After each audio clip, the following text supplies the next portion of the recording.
Hello everyone, this is your friend from Naruto Audio Fanfics, and we are back once again with a brand new fanfic. Which is what if Naruto quit Team 7, embraced the Kyuubi's power, and built a new family with Sakura, Hinata, Ino, Anko, Tamari, Kurenai and Tsunade Part 2. If you enjoy this story, don't forget to hit the like button, thumbs up, and subscribe to the channel for more amazing Naruto fanfics like this.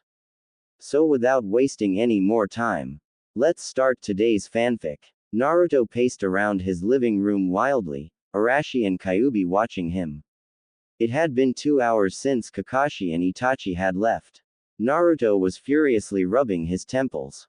It got to the point where he began kicking things when Kyuubi finally threw a cup at him. Hitting the back of his head dead on, Naruto turned around and glared. Not intimidated in the least, Kyuubi motioned to the door, "Go after them. You're the demon lord now, and this matter involves a demon. Arashi will help me until you get back. You can leave a note for Gaara." Arashi stepped forward. "Son, you know how to apply chakra to your feet to run faster, right?" Naruto nodded, though he didn't know why his father would ask such a question at this time. His father then told Naruto to raise his pant legs up, which Naruto did with confusion written all over his face. Kyuubi watched with mild interest. Arashi made several hand seals, then ended it by touching Naruto on each legs, then on Naruto's temples. Though Naruto couldn't see his temples, he had a pretty good idea what was there since strange black marks appeared on his legs and pulsed, before fading away. Naruto looked up to Arashi, expecting an explanation. "When I learned the body flicker technique, I had to use hand seals," Arashi said. "However, I created a special jutsu which made my body memorize the hand seals forever. Instead, whenever I applied chakra to my feet to gain speed in my eyes, the Shunshin no jutsu would automatically be activated. That gave the appearance that it was pure speed I was using. However, you must be thinking about the technique as you do it, or else it won't work how you want it to. Now you can do it, too. Cherish that jutsu. It was what made me known as the Yellow Flash. This jutsu will make sure you get to your friends in no time." Naruto remembered what to do to activate it, but still had a question: why the eyes? "I get the part about the feet, but what does eyes have to do with it?" Arashi chuckled. "It's simple. By focusing chakra to the eyes, mixed with the jutsu I put on you, will make everything show down in your sight. Or do you want to see the blurs as your enemy does?" Naruto shook his head and smiled. Standing up and walking to the door, Naruto faced the direction that he could still sense Sasuke at. Looking back at his father and Kyuubi, he gave an determined nod and faced back outside. Thinking about the Shunshin inside his head, Naruto applied chakra to his eyes and feet. Next thing he knew, everything around seemed to freeze. He wondered why he wasn't moving though. After a moment, he felt like slapping his forehead. Of course he had to run to make him move. When he made to jog at a slow pace, he found himself halfway through Konoha. Only one thought ran through his mind as he streaked through the entire town and passed the gates in seconds. "This is so freaking awesome." Seconds after Naruto had left, Kyuubi turned to Arashi. "You know he's going to use that technique when he does his pranks in the village, right?" Arashi grinned. However, his grin was short-lived with Kyuubi's next words. "I think I need to do that thing that Naruto does after eating. I think he calls it taking a crap. Can you show me how?" The Yondaime mentally cursed his son for putting him in this position. Sasuke was running away from Konoha as fast as he could with a backpack over his shoulder. He had already ran into Kakashi and a hooded figure. However, he had defeated them with a new jutsu that a man had let him copy before vanishing into thin air.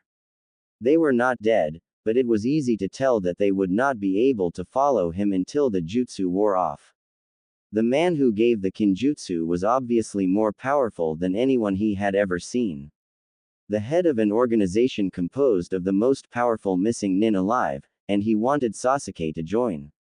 Normally, he would scoff and tell the man to leave him alone, but the man had caught his attention when he mentioned that Itachi used to be of the same group, before he left and had been rumored to be staying with a certain ninja. Then, he began to tell of the tailed demons. The strongest, Kyuubi, had been sealed away in a baby in Konoha.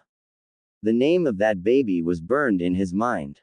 One he never thought possible. Last, Hachimata, the second strongest demon, was sealed inside himself in secret. Put to risk at birth by his own family in order to destroy the person who held the Kyuubi. And that truth was what made his brother kill everyone that Sasuke had ever cared about. His whole life destroyed because he was wanted to kill a single person. All of these pieces of information ran together, involving the same person. The one at fault for all his misery. Back at his old home was a picture, shattered against the wall. Shattered because it betrayed everything he now lived for. He now lived for the power that one man had revealed the truth to him and promised that Sasuke could harness it with the man's training and be able to achieve his revenge.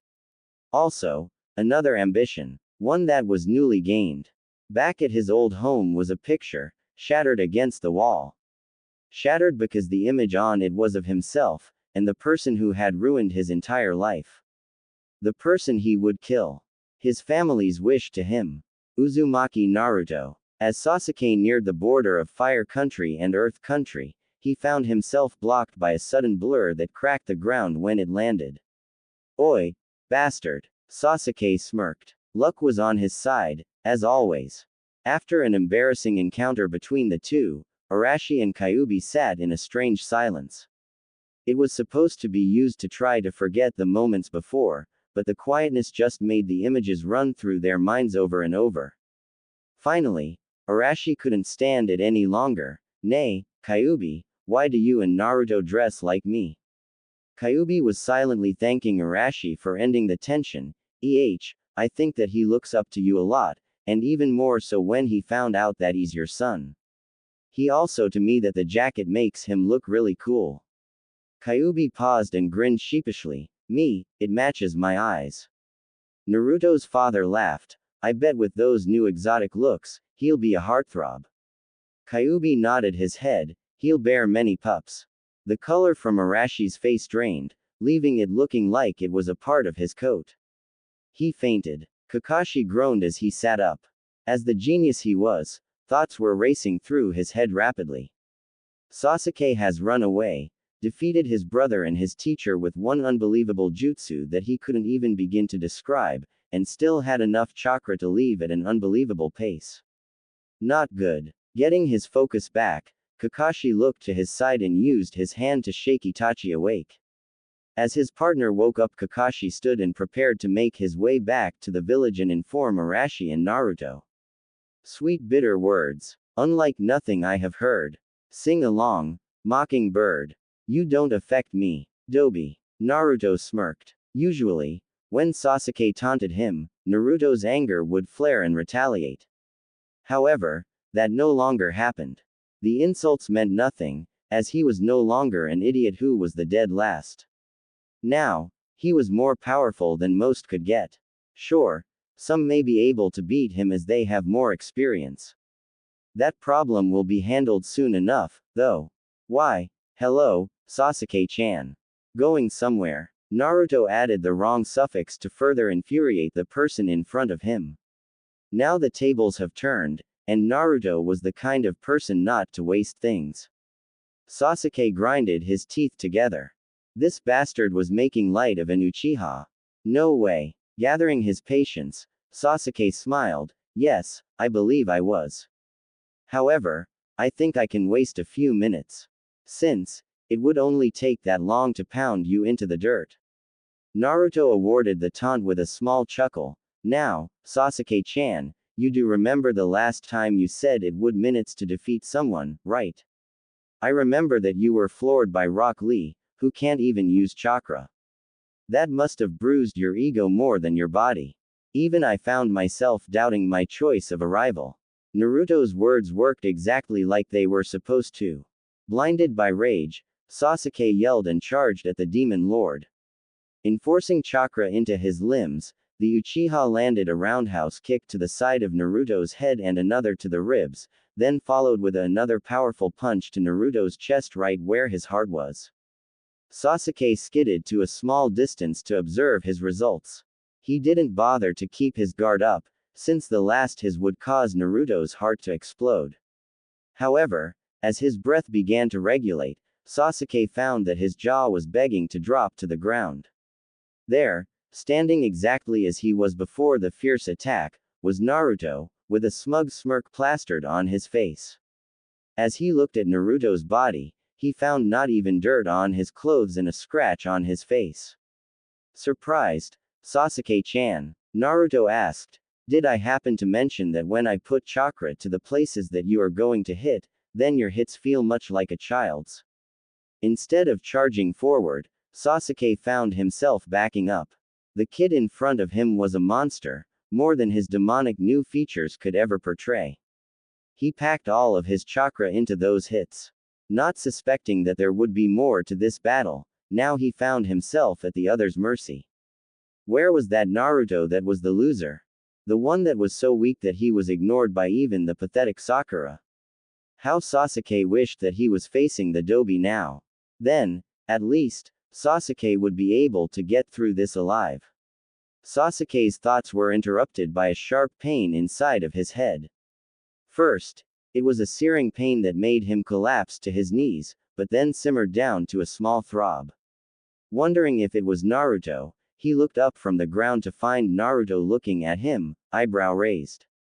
Suddenly, a voice spoke, "USSSSE, chakra, from me. Make him useless. No fox, just boy.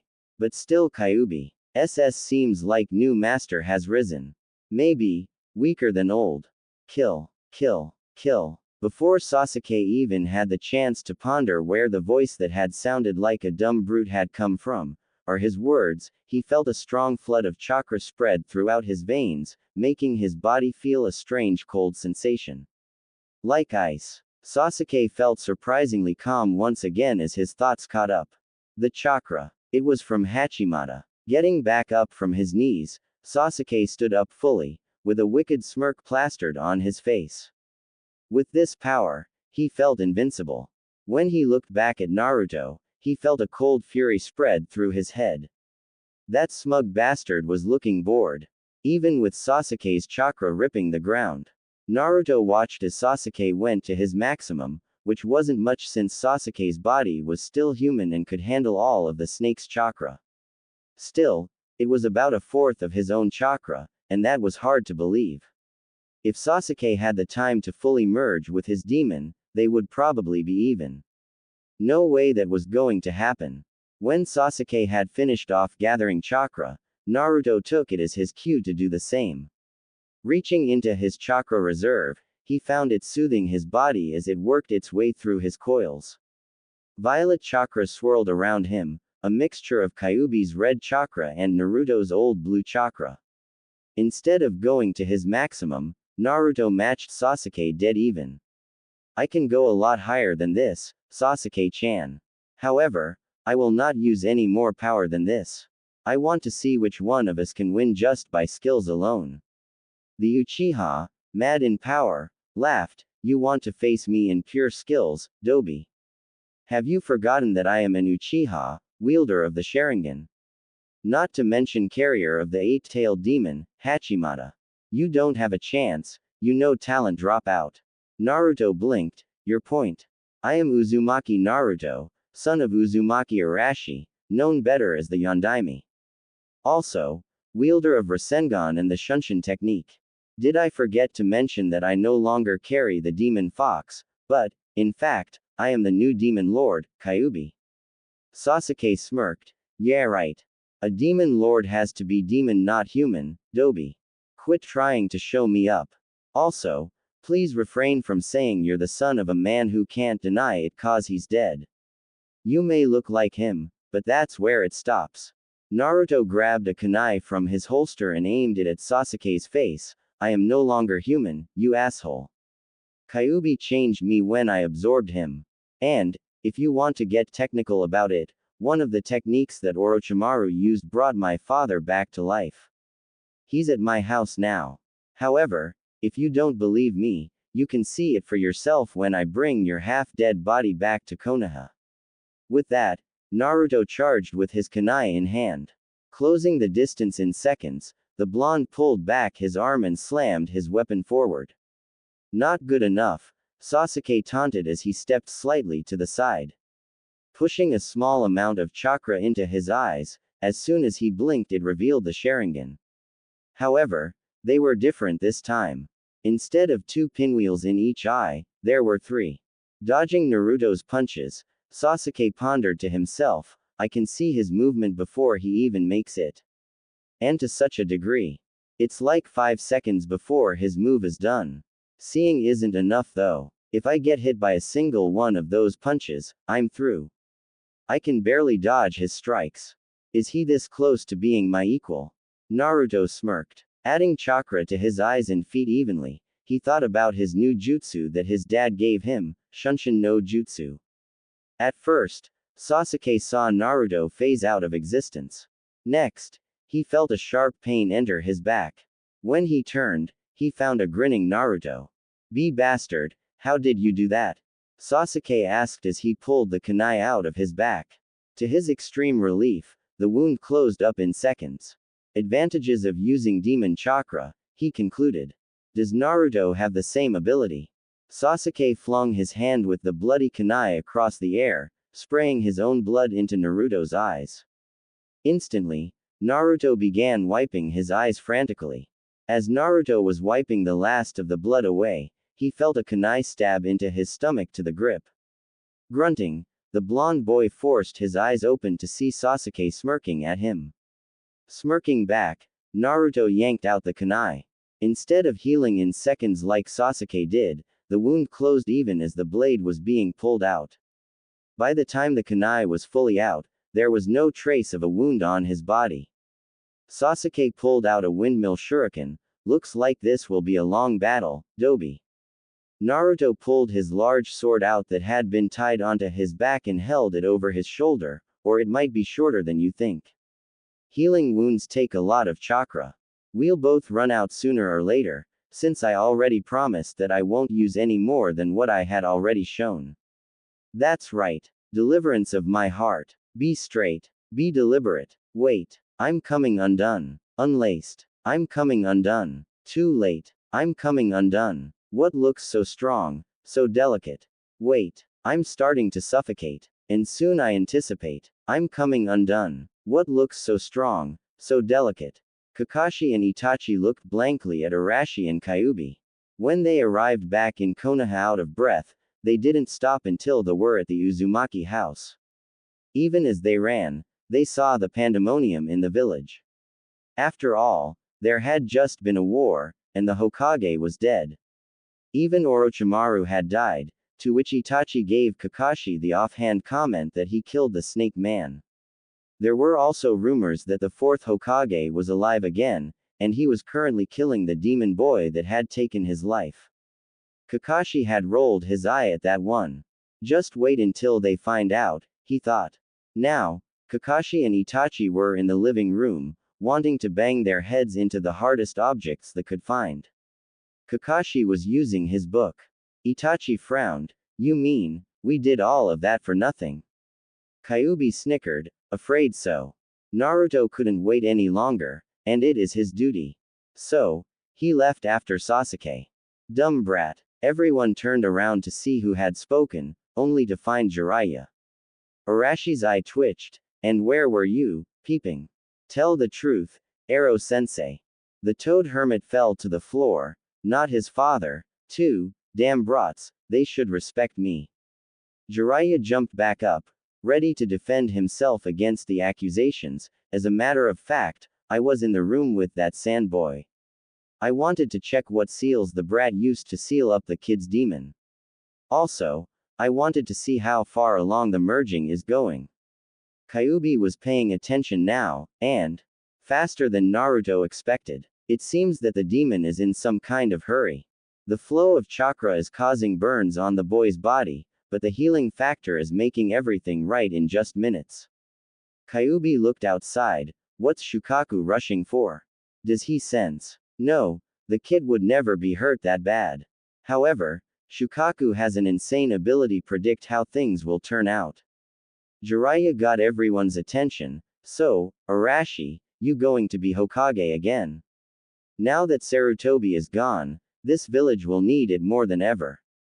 Arashi frowned. For this village. After what happened to my son throughout his life, I wouldn't lead a rock. Then what are your plans? That, Arashi answered, is for Naruto to decide. What he does or where he goes, I'll do the same. I need to catch up with my son for lost time. Kakashi looked down at the ground. He wanted to protest, to tell his sensei to become as great as he once was. However, he did have a good point.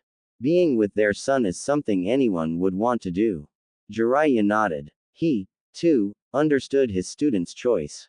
There was still one thing left to do, though, well, the council will turn to me to become the Hokage soon. I don't want to do it, and Naruto, while strong enough, doesn't have enough jutsus or the wisdom yet. I will go tell them that I'll find Tsunade. I'd rather it be her than me. That would cut into my research time. Arashi's sweat dropped. Research. Jiraiya left before Arashi could get an answer. Itachi and Kakashi also excused themselves, claiming that they were going to talk about the Sharingan. Kyuubi decided that he need to check on Shukaku's vessel, leaving Arashi by himself. This is the place that the white-haired guy said Naruto-kun moved to. Arashi heard from outside. He walked outside and found a pink-haired girl looking around confused. When he came into view, the girl noticed him. Hi, Naruto, she said, your place was hard to find. How did you get such a big house? Arashi raised an eyebrow. I'm not Naruto. Sakura looked at him harshly, then softened. I'm sorry. You look and dress like him, but he's got different eyes now. I'm Sakura. Is Naruto in? I'm Uzumaki Arashi, the boy's father. Actually, he's gone from the village right now. Uchiha Sasuke betrayed the village, and Naruto went to go kick his and bring him back. Are you a friend of his? In complete shock over what she heard, Sakura could only nod her head. Arashi smiled. Well, come on in. We can have some tea and talk until he comes back. Shouldn't be long. Mute and staring straight ahead, Sakura followed, knowing that this man who claimed to be Naruto's father would have the answers that she wanted. The man showed her to the living room and told her that she could wait there while he makes tea. As she looked around in curiosity, she found that just the living room was almost as large as her house was. Naruto must have gotten this by inheritance. While Sakura looked around, Arashi was in the kitchen banging his head. Sure, he found the tea, but that was only after finding 6 cabinets full of different flavors of ramen. Somehow, he knew that the tea belonged to Itachi, since Naruto seemed to like only one thing. After a few minutes, Arashi returned with tea. Pouring both himself and Sakura a cup, he looked at her. So, how do you know Naruto? Sakura looked down at her cup. We were teammates before he quit. I thought he was annoying and yelled at him all the time. He quit after what I said to him. I told him that Sasuke-kun was better. That's why I came. I wanted to apologize to him.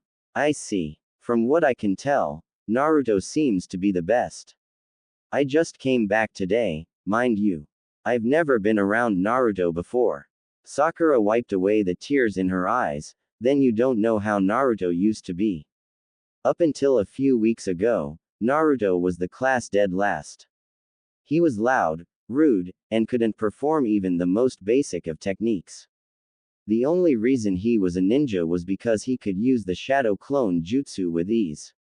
He was short, impolite, always wore orange, and hated by everyone. Naruto was the pariah of the village. Arashi looked interested. How'd he change? Sakura looked away. We don't know. The day he quit the team, he left to Wave Country to train. When we first saw him today, it surprised us all. All the genin are at a loss. He shows up and everything about him is different. He's more powerful, more skilled, dressed in the clothes you have on now, and he only speaks when it's necessary. He's got a new teammate and a new rank, plus that sword that Zabuza used before he died. Also, he said he got a bloodline limit that made his body change where he has claws and red eyes, but you don't have them either. I get the feeling that he lied. And now, he's going to fight Sasuke. What is happening to everything? Arashi sighed. I know the answers to everything, but I can't tell his secrets. They are dark, and not for just anybody to know. And to tell them, it would mean telling my secrets as well. I'm sorry. Please. Tell me, please. I won't tell a soul.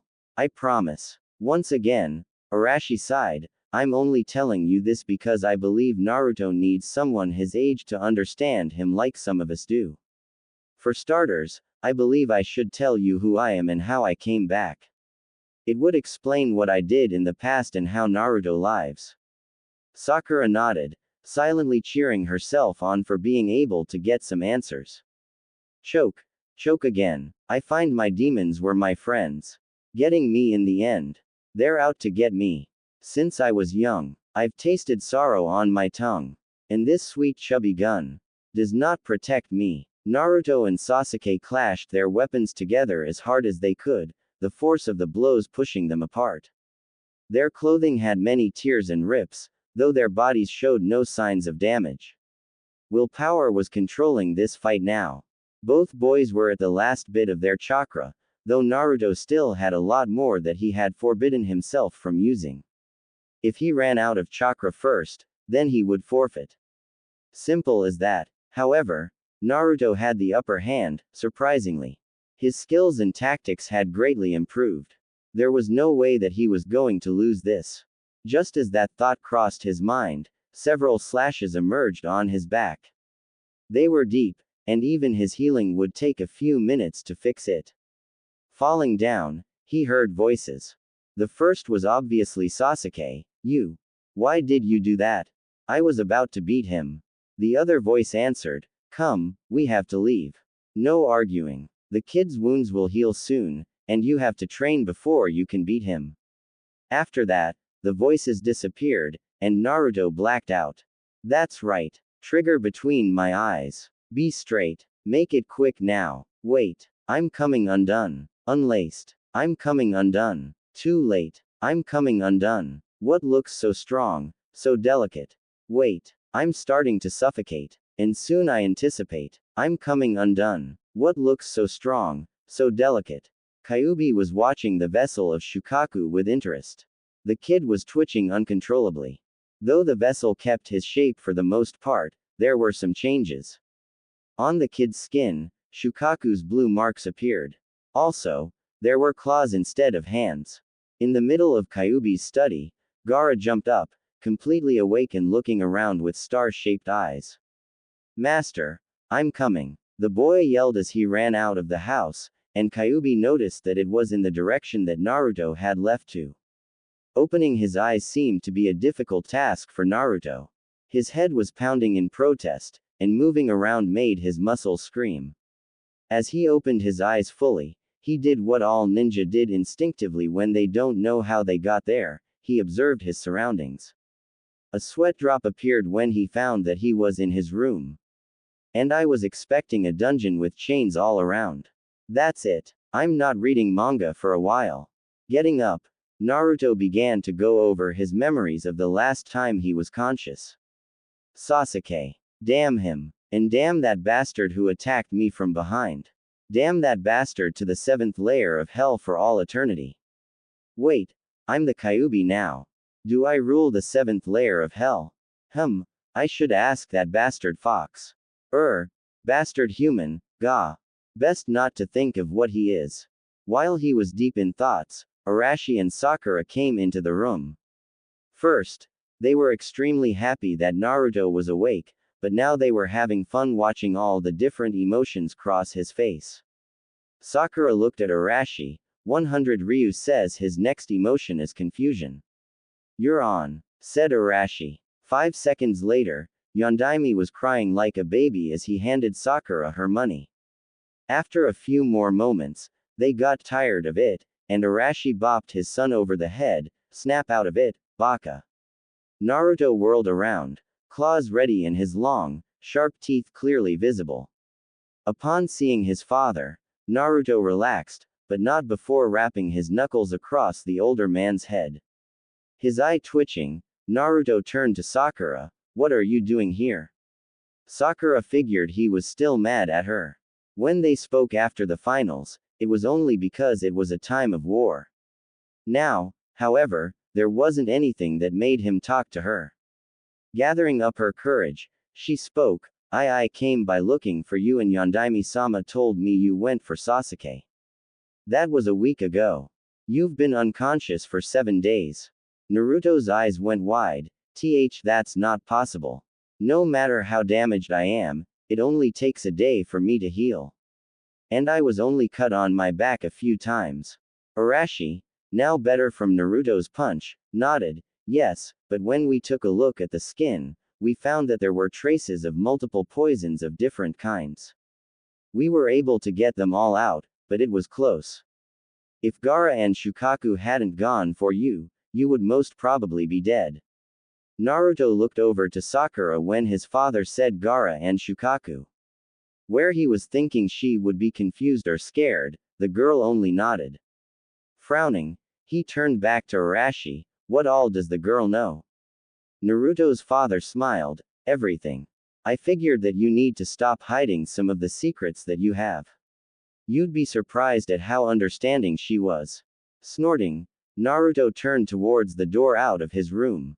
Over his shoulder, he let out a cold laugh. Trust me, father, if that's the Sakura that I know, she's just waiting for the right time to twist the knife in my back. As he left, Arashi turned towards the girl to see how she took his son's harsh words. He expected for her to be a little upset, but what he saw was a little more than upset. Sakura had sunken to her knees and was crying silently, but was coming close to sobbing. Growling, Arashi made his way out to find his son. Before he could leave, though, he felt a hand latch onto his jacket. Sakura, who was now in a mixture of both crying and wailing, spoke in small gasps of breath. Don't be, ma mad at. Nah Naruto. Idd deserve, that, and s so, much, more. I've been, mean to, him, f for al long tt time. After that, Sakura began sobbing into his jacket. Arashi knelt down and patted her back. It's okay. I'm just going to go have a talk with him. Sitting atop the Hokage monument was Naruto. Usually, he sat atop his father's face, but right now he was on Sarutobi's, mourning the loss of the first man to see him as a human. Memories ran through the demon lord's mind of the old man, and they made him both laugh and cry. Things like watching the old man with blood running out of his nose when he first fell victim to his no jutsu, up to having calm and relaxing talk with Sarutobi over a bowl of ramen. One time sat out in particular for Naruto, though.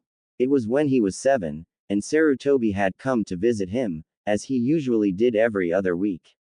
After the old man had heard of Naruto's dream to become Hokage, Sarutobi had given him his hat for the boy to keep. That same hat was still in Naruto's room laying on his dresser. A tear ran down the boy's cheek. Old man, be peaceful. Arashi watched his son for a few moments longer before walking over. Hey there. Naruto still stared ahead. What are you doing here, father?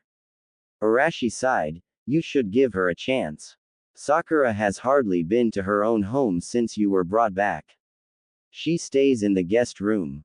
She seems really sorry for whatever has happened between you two. Yeah, I guess, said Naruto. The lights around Konoha were on, as it was midnight around the village. What's happened since I've been out? Yondaime smiled. Well, where should I start? Ero-sensei brought back the new Hokage, Tsunade. She the other Sannin of the leaf. She's also the one who got rid of your poisons. From what I hear, she didn't want to become Hokage, but Jiraiya lured here with stories about you. She sure asked about you a lot, and has requested that you visit her when you can. A blush crossed Arashi's cheeks, which Naruto had caught. What? What are you not telling me? The elder blonde blushed further. Well, she has. Really big. Naruto raised an eyebrow. Really big what? Quote. Naruto glared. Just tell me. Arashi growled. Damn it. There. She has gigantic breasts. You happy? There was a long silence where both blondes were blushing heavily. Naruto sighed. So, what of the others? Thanking Kami for his son's change of topic, Arashi answered, let's see. Gaara and Shukaku settled themselves out and has went back to Suna with his siblings, but they promised to come back soon. They want to live here. Ero-sensei is peeping. Kyuubi has gotten used to his human body and chakra system, and is now reworking all of his jutsus to his fitting. By the way, he's going by the name of Q now, and Tsunade has appointed him as a Leaf Junin. She knows who he really is, as do most of the shinobi above Chunin level. They are wary of him, and probably will be for a while.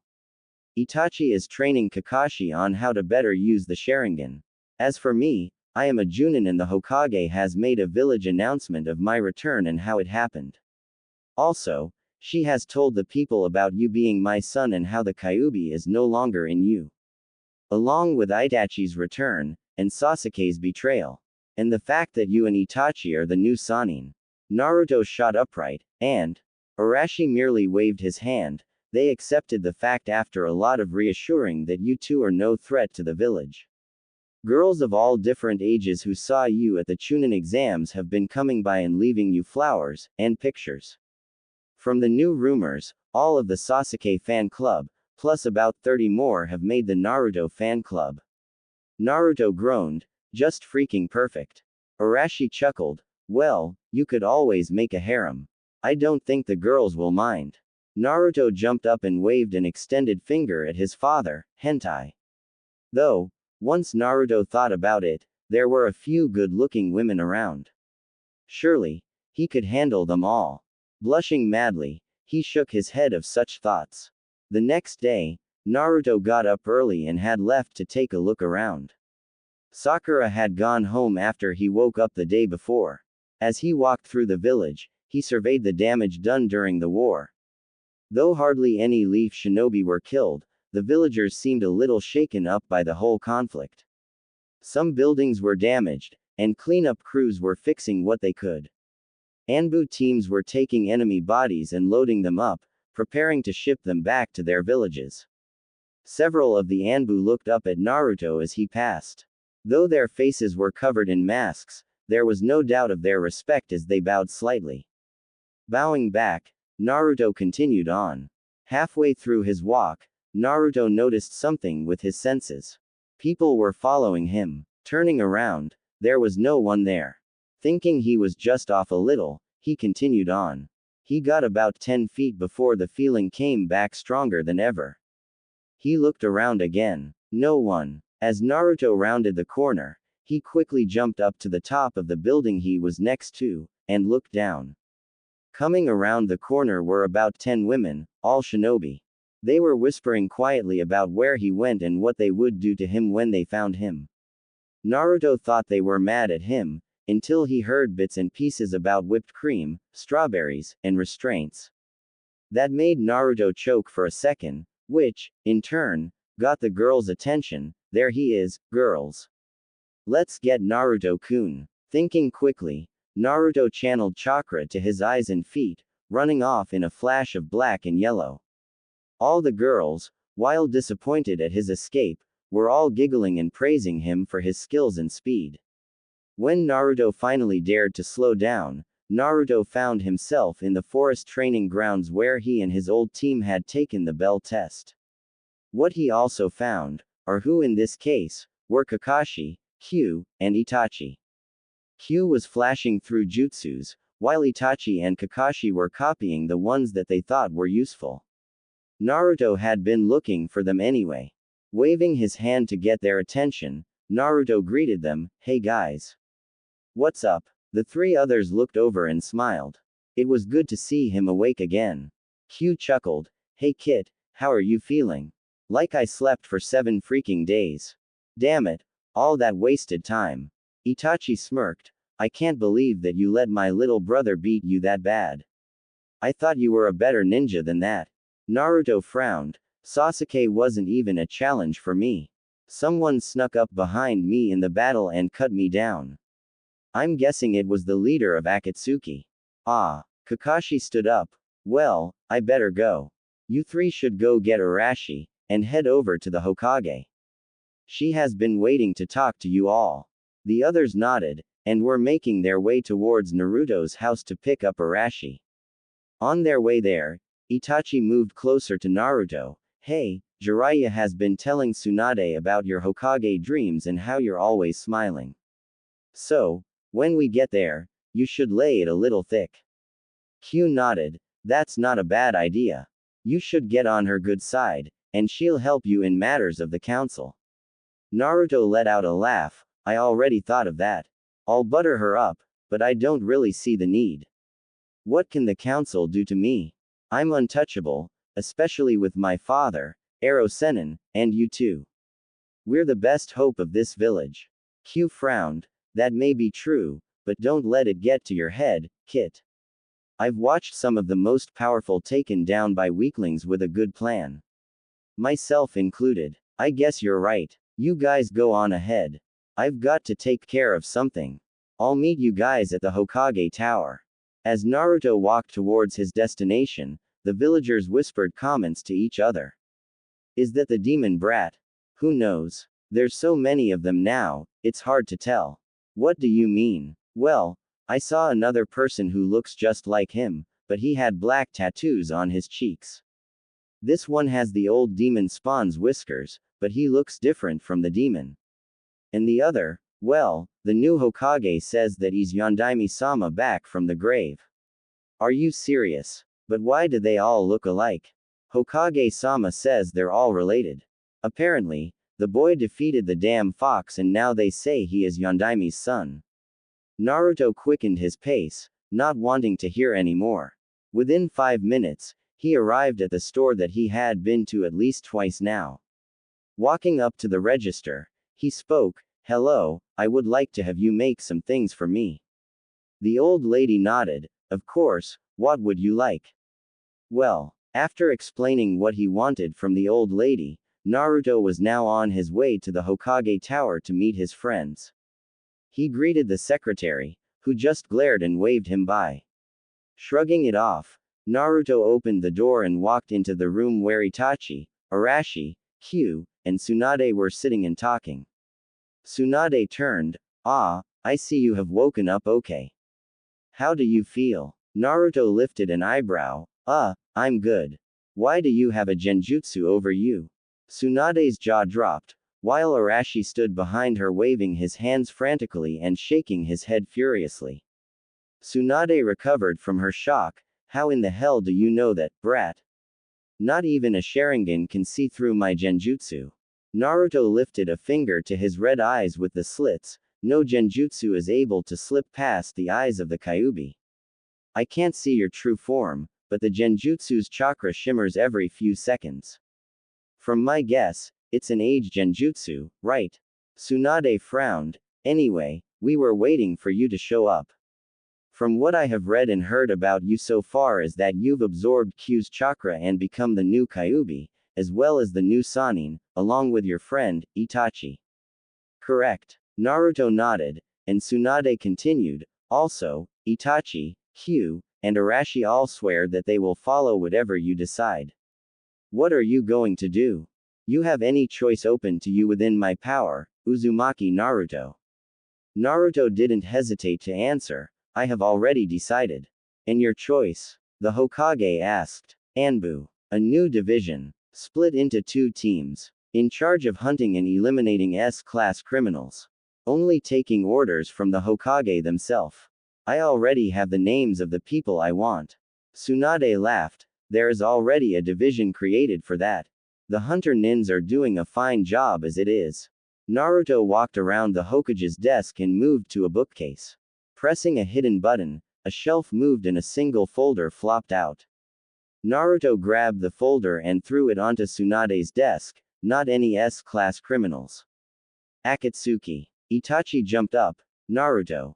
That is ludicrous. Going after Akatsuki is too dangerous. Naruto pulled out a piece of paper from his jacket and handed it to Itachi. Not with the people I want. Giving Naruto a last glance, Itachi, along with Q and Arashi, looked at the paper. As he scrolled through the names, his eyes went wide. It could work. A couple years of training, and it could actually work. Naruto, how long have you planned this? For it to match up this well, you must have taken weeks of studying to figure this out. Naruto smirked as Itachi handed the paper to the Hokage. I came up with it last night. Tsunade read over the paper. I know some of these people, but who are the rest? The best of their field. Tsunade shot a glance at the boy. Isn't this a little too much? Naruto smiled and took a seat. That's the entire idea. Don't you realize what this can turn into? A group, stronger than the 7 swordsmen of the mist, than even the Akatsuki, belonging to Konoha. The protectors of the leaf, and the nightmares of missing Nin. Extremely dangerous to our enemies, but kind and loyal towards their village. This is what can make Konohagakure what it used to be. Before the wars, before Q.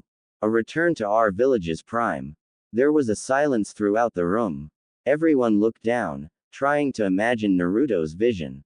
After a moment, Tsunade looked at Naruto. Alright, what do you need? Naruto was, well, giddy. 1 week. That is enough time to get all of those people into the village. Make sure none of them take missions outside the village until then. And complete secrecy from the council. They shouldn't know about us yet. When and if they agree, we need access to the Anbu gear required for us. Then, an amount of time to train the members. Tsunade wrote down what he said. Anything else? Yes, Naruto smiled. I want my father as Anbu captain of the first team. I don't care who's captain of the second, as long as it's one of these people here in this room. Tsunade chuckled. You are going to be the other Anbu captain, Naruto. Since this is your idea, after all. Naruto nodded, and bowed before leaving, as did the others. Once they were all out of the room, Naruto looked at the others. Let's make this work, guys. The other 3 agreed and left towards their home, each wondering what would happen in the next week. Naruto was practicing his chakra control on the small pond that was located in the Uzumaki grounds. Ever since he had absorbed all of Q's chakra, he knew that he was giving off excess chakra when it could have been saves. So for the last 3 days, he spent all of his waking moments training.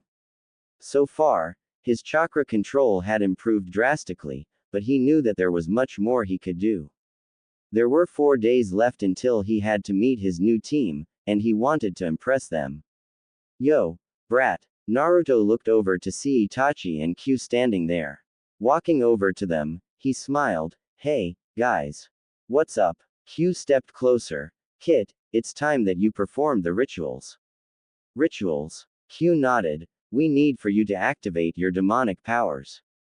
Naruto smiled even wider. Okay, now I'm going to get kick skills. Itachi chuckled. But no matter what, I'll still kick your. Q went on to explain. Okay, Naruto.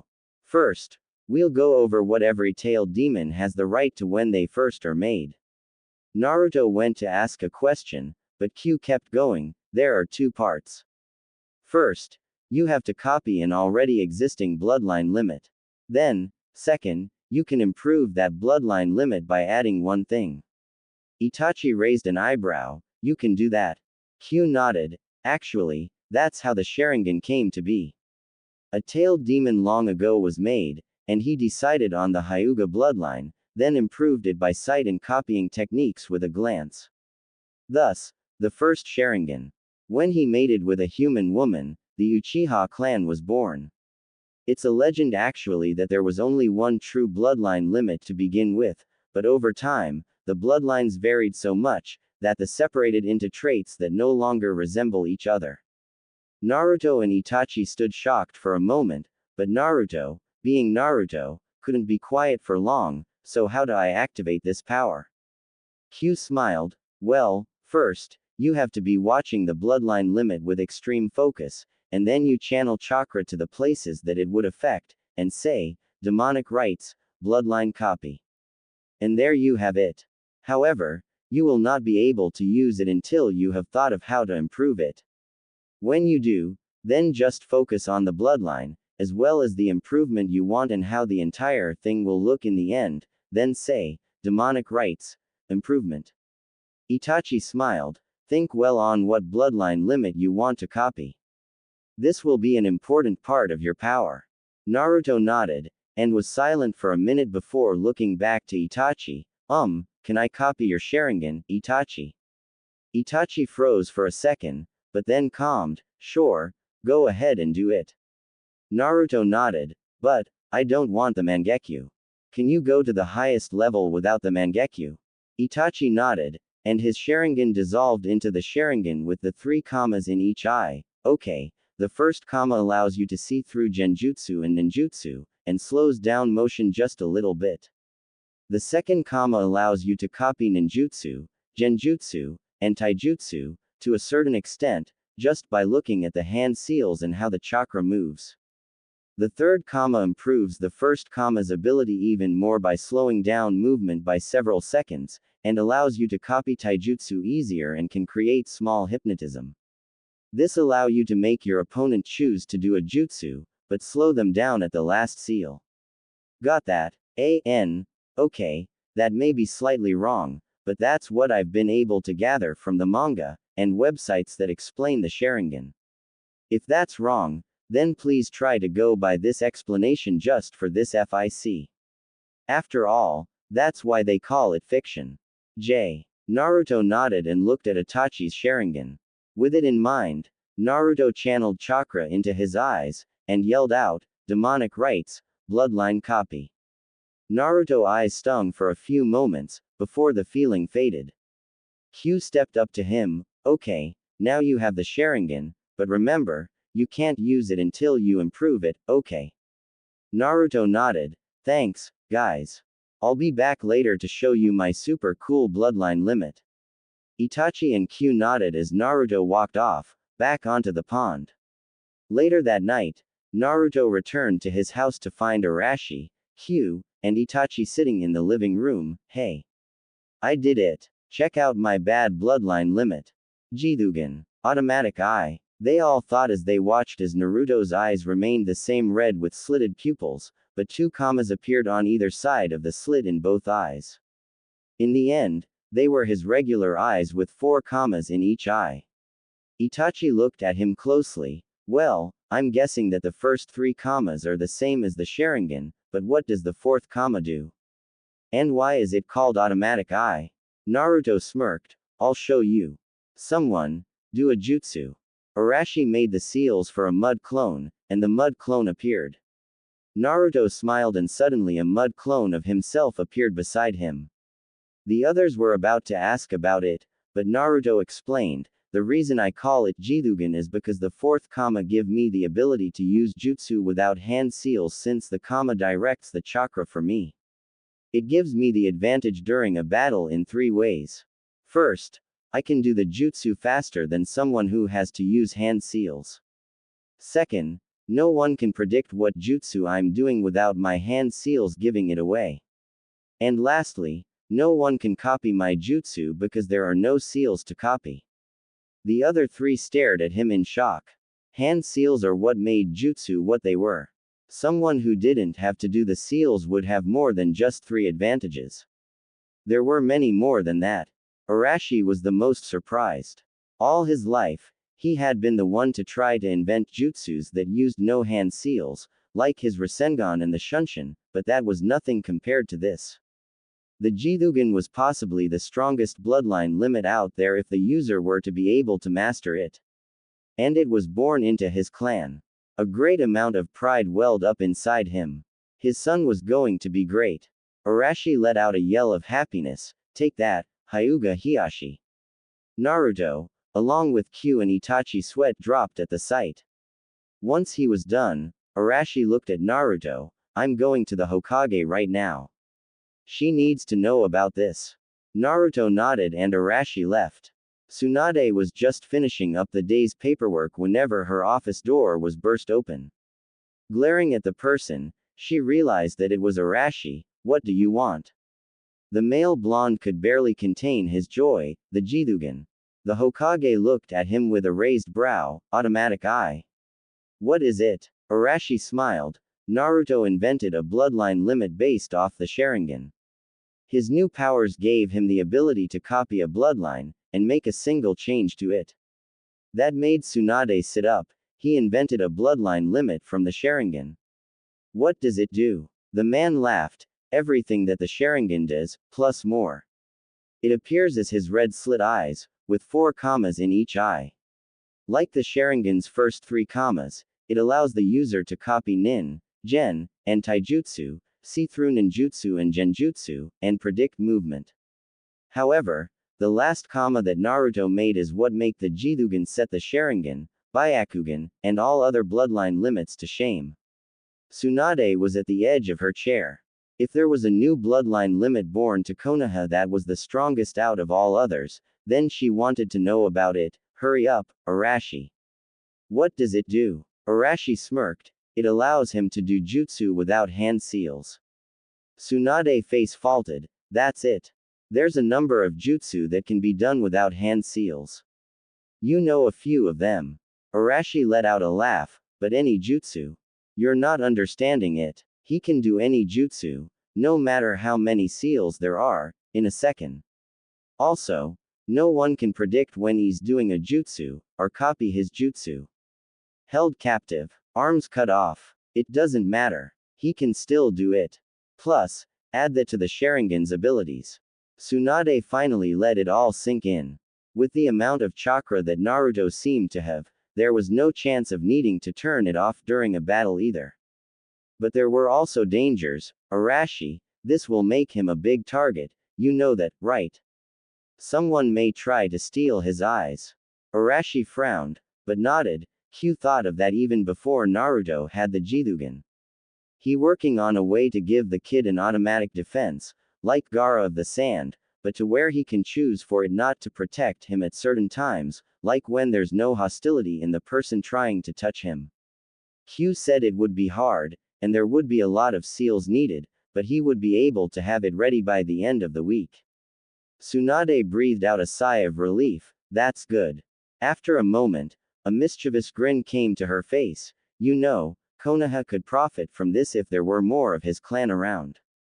Arashi blinked, then grinned, too. The thought just occurred to me that Naruto seems rather tense. A good girlfriend would help him relax, I bet. Yes, but with his stamina, he could tire out just any girl. She would have to be special. Arashi's grin went full blown. What if? No, that would never work out.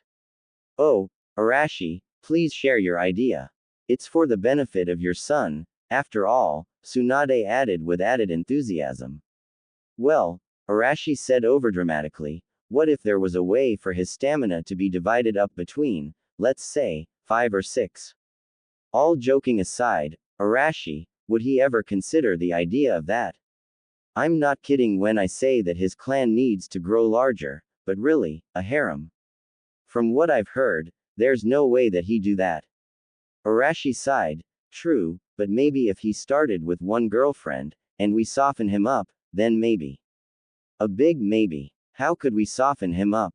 Arashi smirked again. Well, I have a friend, who could help.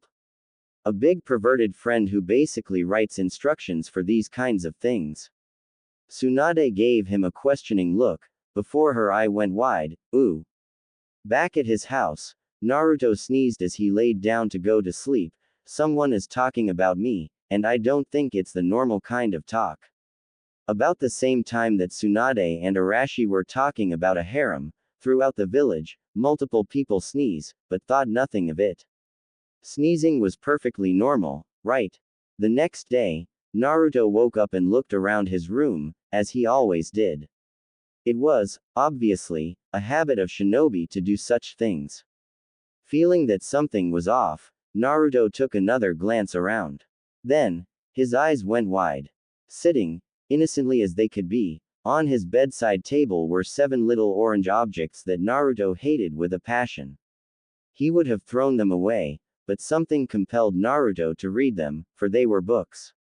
Books that Kakashi read, and Jiraiya wrote. Opening the first book hesitantly, Naruto began reading. If only Naruto had his Jidougan active, he would have noticed that what compelled him to read the books were several, well-hidden genjutsus that would have made Kurenai highly impressed. Especially since the genjutsus were being cast by 4 people. Arashi and Tsunade, one who was a Hokage and the other who is a Hokage. And then there was Jiraiya and Kyuubi, who both had been around and learned much. As Naruto read the books, the other 4 were grinning heavily, for this was only the first of 4 steps of the operation. Steps 2 through 4 would be carried out by one other person. That Mangekyo-wielding person who never have betrayed his friend like what he was going to do in a few hours, but every human had their weakness. Unfortunately, the 4 knew his weakness and used it harshly, when they bribed him with a huge box full of his favorite thing in the world. Pocky. Itachi did his best to shove off the guilt for what he had to do. He was only human, he reasoned. 2 hours, and 7 red books later, Naruto entered the kitchen where everyone else who lived there, plus 1 Hokage, were sitting innocently. A little too innocently, Naruto thought, as he glared at them. A darkened blush stained his cheeks. As he was about to ask them what the hell their deal was, Itachi rose from his seat and walked over to him. Looking at his feet, Itachi spoke, "Naruto, I'm sorry. Truly, but you should know, they're forcing me to do this through their own sick and twisted means.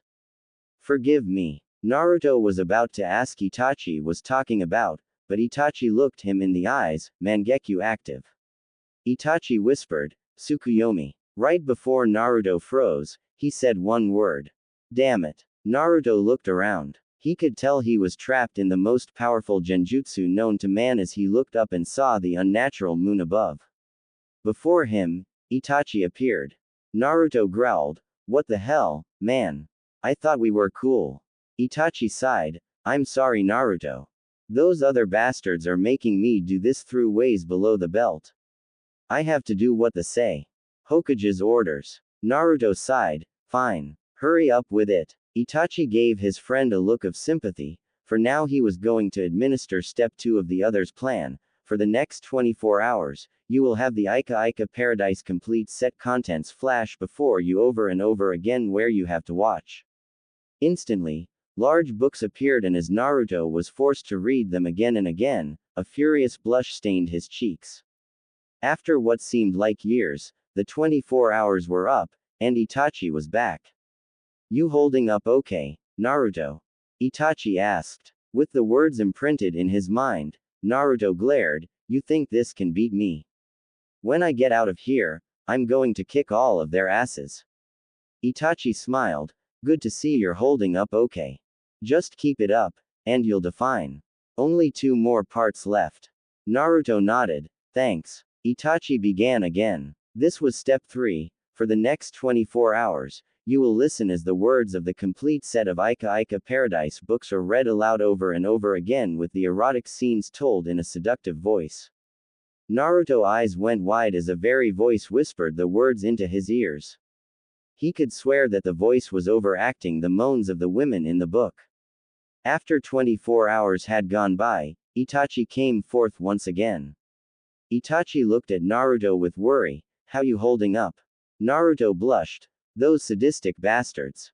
No more, please. Overboard naughtiness. I don't want to be Jiraiya." Itachi shook his head. Naruto definitely wasn't going to be the same ever again, just one more. "Be tough." Naruto weakly nodded. The Uchiha continued with the 4th and final step. For the next 24 hours, you will have to bear witness to the entire Ika Ika Paradise books acted out by the characters over and over again. Naruto watched in horror as the scenes that were burned into his mind already were suddenly brought to life exactly how he had imagined them. Every so often, the blonde gave out a perverted laugh or had a nosebleed. Not soon enough, the time was up and Naruto was back in the real world. The others watched as Naruto shuddered for a second and a blush stained his cheeks heavily. Then he glared holes into their bodies. They thought that was all he was going to do, until the Jidougan burst into existence. As Naruto slowly made his way to the table, Arashi yelped, "Itachi, stop him." Naruto paused for a second and looked at the Uchiha, as if daring him to try something. Itachi looked at him for a second, then at the people sitting at the table. Smirking slightly, Itachi faced Naruto, then stepped off to the side, allowing Naruto to pass. Naruto grinned as he stepped up behind his father, Kyuubi, and Jiraiya. "Come on, you three. We have to go spar. And since the Hokage can't take part in the training, you three will have to split her part amongst yourselves." Jiraiya shook his head furiously. No. It's okay, really. I feel really strong." The other two victims, pardon me, close friends tried to make similar excuses, but they fell on deaf ears as they were dragged into the training grounds outside. Itachi and Tsunade sat quietly at the table, doing nothing as they listened to the girlish screams that rang through the air for what seemed like hours. The two cringed that they heard 3 pops and guessed that Naruto had made 3 shadow clones. The Uchiha and Hokage quickly went to the door to find a Naruto each behind Jiraiya, Arashi, and Kyuubi. Another Naruto, which the two had figured was the real one, stood 20 feet in front of them with his arms folded across his chest. "Okay, after this the training is done. This is a move that I learned from Kakashi the first time I met him." The 3 victims gulped as they heard the clones step up behind them and yell out, "1,000 years of pain." 2 seconds later, Itachi and Tsunade would have thought the 3 men were flying around and having the time of their life, if it wasn't for the sound that emitted from their mouths. www.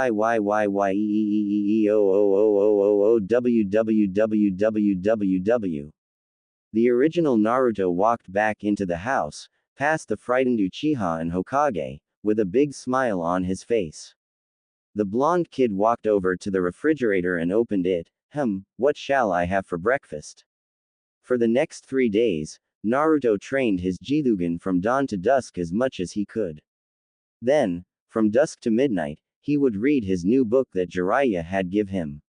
Yes, no matter how much Naruto tried to deny the fact, he grudgingly found that what the others did to him left him more open to suggestion. No, he wasn't as much of a pervert as Jiraiya or Kakashi, but still it was there.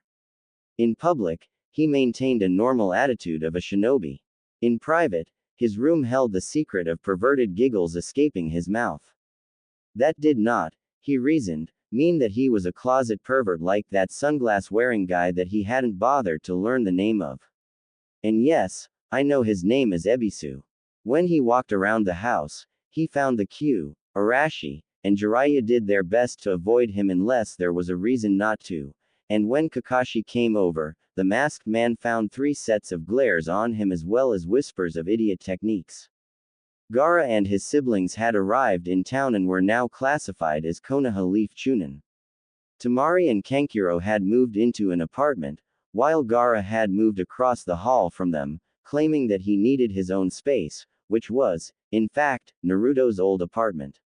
The other 2 siblings gave in, remembering how Gaara used to be, not wanting to chance a return of the killer their brother one had been.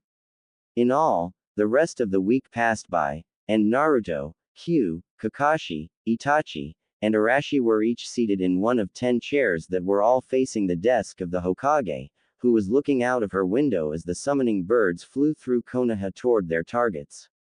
Naruto sat in the farthest corner of the rest, intent on gauging reactions of the others as they came.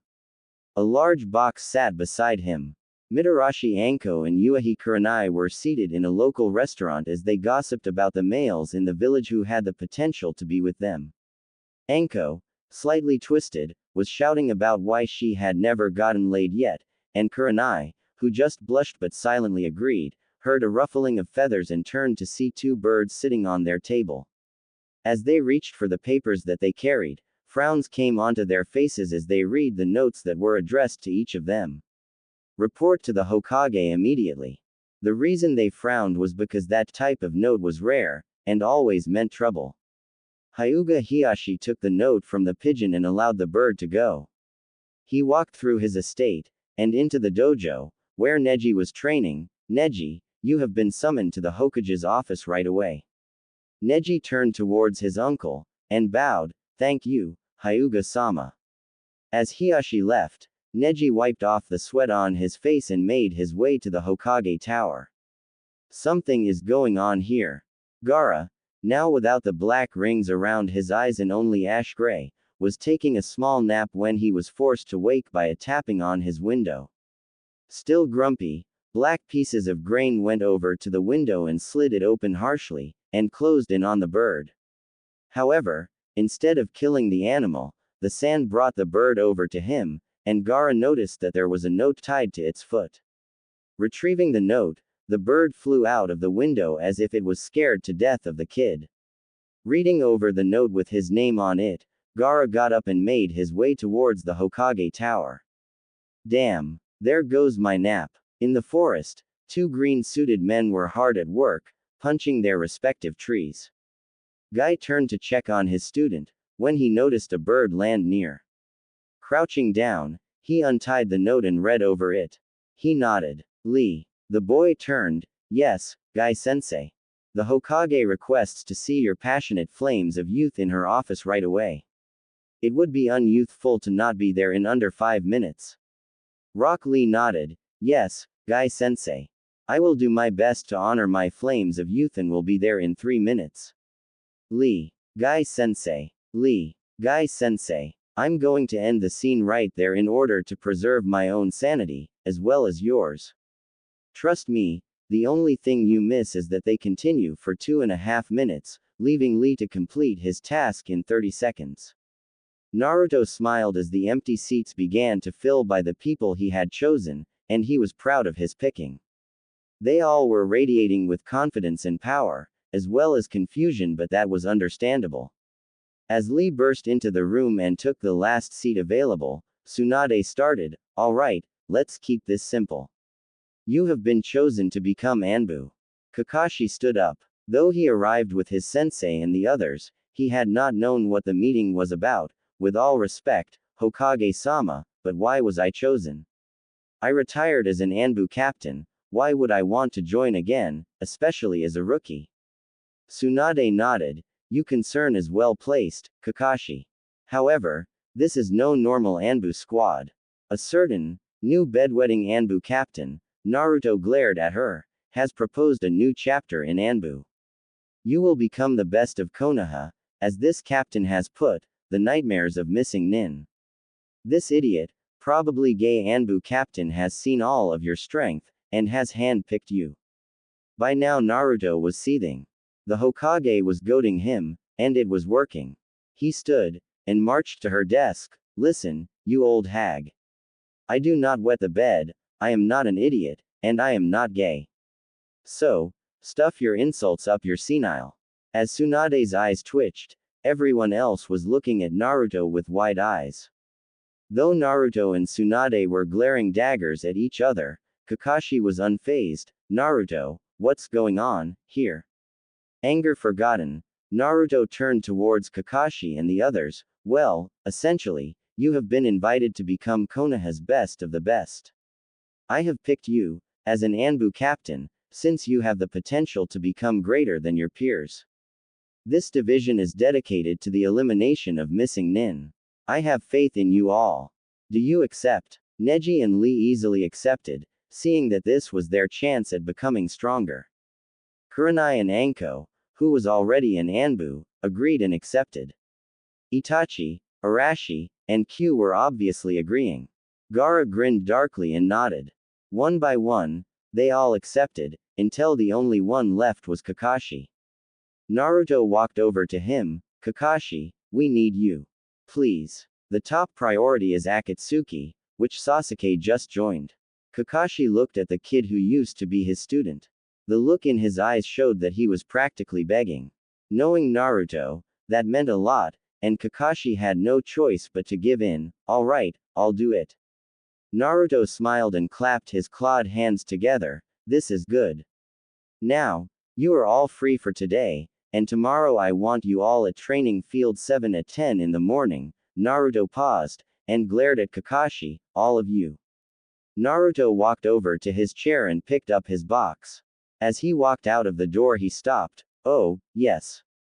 Be sure to pick out your Anbu mask and get your tattoo before you leave. Have a code name for yourself ready. Choose wisely. Before he could leave, Neji walked over. Naruto. I was wondering, and I'm sure that many here are as well, why do you look like that? Naruto sighed. All of that will be revealed tomorrow. As Naruto left, the others went with the Hokage to the Anbu headquarters so they could pick up their gear and get tattooed. Kakashi skipped out early, since he still had all of his gear from the old days. Neji walked back into the Hyuga compound with a big smirk on his face. He got more than he bargained for when he was in Anbu headquarters. He showed no fear as he walked towards his room, passing the main family quarters. Hiashi, who saw this smirk plastered on his nephew's face, was curious and followed the boy into his room. When he walked in, he saw Neji setting an ordinary box on his bed, the boy's back turned and undressed from the waist up, though there was bandages on both his arms, instead one only his right arm.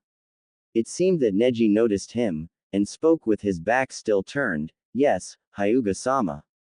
Hiashi frowned. Neji's voice sounded too happy to be Neji. What happened with the Hokage?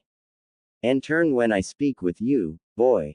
Neji's smirk went deeper as he turned around to face his uncle. His forehead protector laid on his bed, showing what was on his forehead. Or rather, wasn't. Hiashi gasped. What happened to your curse seal? Why is it gone? Neji frowned at the mention of the seal that had trapped him for most of his life. It was quite interesting, uncle, when I went to meet with the Hokage. A friend of mine was there and he offered me and a group of others a job. I accepted the job. Hiashi frowned. What kind of job? Neji let out a cold laugh. Come now, you should know, since you are the clan head. Today, I joined the ranks of Anbu. Imagine my surprise when I was told that the Anbu cannot afford such a weakness as the caged bird seal. Turns out, branch members of the Hyuga get their cursed seals taken off when they become Anbu. You should know about this law, since Sandaime announced it to the council whenever he made it. You were a part of that council then, were you not? By the time that Neji was done talking, Hiashi was fuming with rage. Turning, he marched out of the room, nearly hitting Hinata, who had been listening from the other side of the door. Hinata walked into the room whenever her father had turned the corner. Neji looked at her. What? Hinata started pushing her fingers together. Stuttering and looking at her feet, she spoke in a quiet voice. See, congratulations on getting US seal RR removed, Neji-Nisan. Neji's frown softened considerably. Thank you, Hinata-sama. I do hope you become clan head one day and save the others. Hinata nodded weakly. I hope as so, too. Neji smirked. Now that I think of it, that Inuzuka kid that's on your team passed me on my way here. He asked me how you were doing. If Hinata hadn't blushed and stumbled out of the room and ran for her own, she would have heard Neji let out a small chuckle. Meanwhile, Lee was smiling and running around Konoha as fast as he could. Guy, who was trying to start a challenge with Kakashi, saw his student pass and ran to catch up. What has made my student run with his flames of youth? Lee looked over to his sensei. My hard work has paid off finally, Guy sensei. I joined Anbu today, showing the village that ninja can become great without genjutsu and ninjutsu. Thank you, Guy sensei. Although Guy was concerned whether Lee could handle Anbu or not, he beamed. The flames of youth shine brightly today, Lee. Guy sensei. Lee. And you know the rest. Gaara walked into his sibling's apartment and sat on the middle of the couch.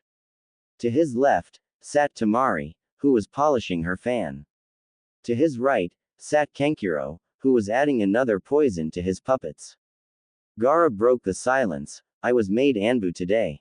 Cool, replied Tamari. Said Kenkiro. Yeah, said Gaara, then he got up and left to his apartment. A.N. Sweat drop. The next morning, 10 a.m., Naruto stood in front of the entire Anbu squad that were under his and his father's command at Training Field 7. Everyone was on time, Kakashi only being a few minutes late. He smiled. Okay, first off, I'm sure most of you are wondering about why I look like this, and how it happened. An Anbu captain needs the trust of his squad, so I will tell you. Know that this is a S-class secret, so be sure to tell no one what you are about to hear. A few heads perked up at this, and Naruto continued. It all started with Yondaime fighting with Kyuubi. 2 hours later, most of the group stood shocked.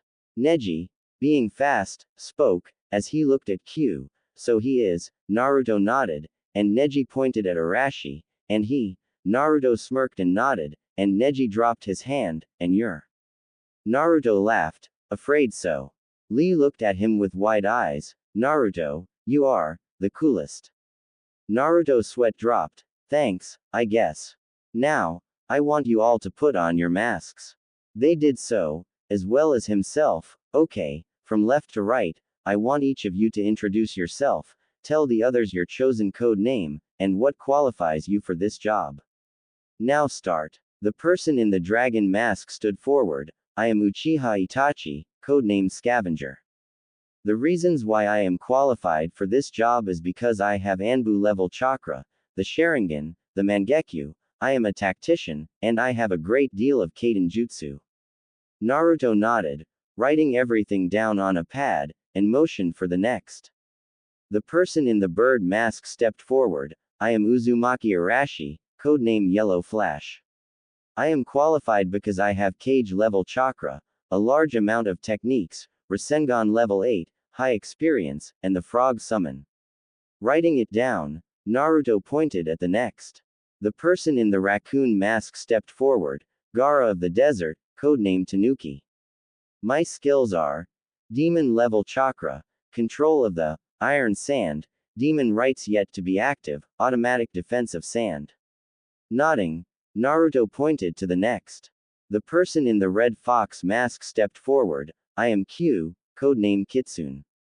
My skills are Anbu level chakra, experience, large number of jutsu, perfect chakra control, medical skills on par with Tsunade.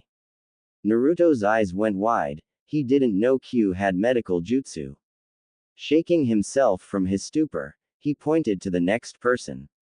The person in the lion mask straightened. I am Hyuga Neji, codename Tori, bird. My skills include the Byakugan, the Juken Taijutsu style, and my bloodline allows me to become a good tracker. Naruto nodded, wrote it down, then motioned for the next, a person in a bear mask, Yash. I am Rock Lee, codename Beast. I am a taijutsu specialist and have high stamina, strength, and speed. Naruto motioned to the next person. The person with the rabbit mask stepped up. I am Yuahi Kuranai, codename Hoshi, star. I am a genjutsu specialist. I have Junin level chakra, perfect control, and I have taken medic nin training. Knowing what to do, the person in the wolf mask spoke. I am Hataki Kakashi, codename White Wolf. I have the Sharingan, experience on the field, the dog summon, and I am a ninjutsu specialist. The person in the snake mask jumped up. My name is Mitarashi Anko, codename Mamba. I am a poison expert. I have a wide range of snake jutsu, and I now am the sole holder of the snake summon. Naruto stepped forward last. His mask was custom made. Where the others' masks could barely tell what animal they were, Naruto's blue fox mask had all of the characteristics made in great detail. On the forehead of the mask, the kanji for ghost was engraved. My name is Uzumaki Naruto, codename Yurei, ghost. I am sealing specialist, though my nin, gen, and taijutsu are high all around. I have the ability to regenerate at alarming rate. I can make the Rasengan level 3. I have demon level chakra, an automatic defense of wind, and I have the frog summon. And lastly, I have what some are starting to call the most powerful bloodline limit in Konoha, but I doubt that. Neji perked up at that. What is it? Naruto sighed. It is called the Jithugan, and I made it a few days ago. What does it do? Naruto went on to explain how the Jidougan was just like the Sharingan, and its added function of doing jutsu without hand seals, even demonstrating a few of them, as well as showing them what it looked like. After Naruto got done, he turned to the group. Okay, here is how it is going to work. The group will be split into two teams. Arashi, the other Anbu captain, will lead the first team.